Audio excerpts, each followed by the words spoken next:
Second ये क्या है? এই তো আপেল এখানেই রয়েছে, এখান থেকে আপেল নিয়ে নি। কিরে তোর বাবা কোথায়? আপেল নিতে এসেছিলাম। ওই বাবা একটু বাথরুমে গেছে। अच्छा কতটা লাগবে আপেল বলো আমাকে? আর বেশি নয়, আমার 500ই লাগবে। আচ্ছা ঠিক আছে।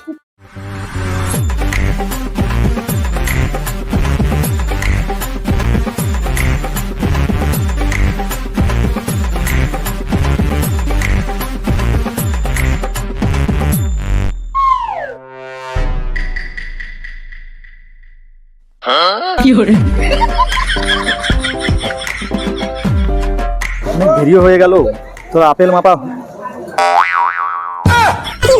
हे प्रभु शाबाश। হয়ে গেছে। প্যাকিং করছি। হ্যাঁ হয়ে গেছে। কিভাবে কে দেয় ভাই? কি করবো না মিললে?